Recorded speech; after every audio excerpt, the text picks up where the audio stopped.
You've probably seen that too, and you're wondering what happened to Elrond. Is it something serious, or is it a small passing problem?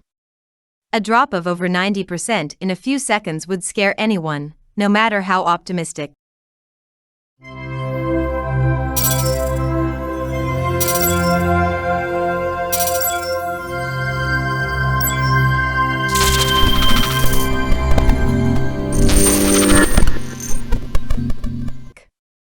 As Beniamim Mincu himself announced on Twitter, certain events with possible security implications took place last night.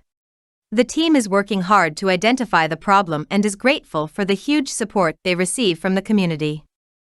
As soon as they find the problem, they will create a repair plan as soon as possible, which they will immediately implement and come up with new updates for us.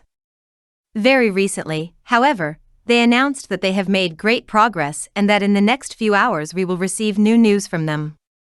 Now I know that this language is too diplomatic for most of you, and I will try to simplify and translate it for everyone. The Elrond network was attacked and funds were probably stolen. A vulnerability has been found and most likely to be exploited. It is not yet known where it was found, but most likely at the bridge. As you know, every blockchain is a different network, and tokens created on one blockchain cannot be moved on another.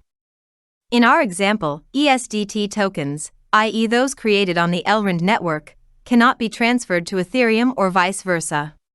This requires a bridge that connects the two networks, and a wrapped version of each token will be able to travel on the other blockchain if it is passed through this pot. The problem is that here are the most vulnerable and the biggest crypto hacks are related to these bridges. The quick reaction of the team that stopped everything and started working to limit the damage, which was quite small this time, is to be appreciated. I am convinced that, as with every problem, the Elrond team will find a solution that is at least as big as the problem.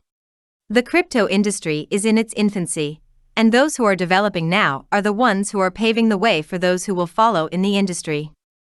As you well know, this is not an easy task, and projects that do this can be counted on your fingers. Elrond is here to stay for the next few years, and the huge team of technical people that Elrond has, I am confident will successfully overcome any future problems. The most important thing is that after every problem that arises and that the team solves, the project goes on stronger and safer. I still think that Elrond will be one of the winning horses, and small events like this one create beautiful opportunities to accumulate at undervalued prices. For those who want a more technical explanation of what happened, you will find in the description of the video a link to a Twitter post. Thank you for watching this video, and don't forget to subscribe and press the bell button to always be up to date with the latest industry news.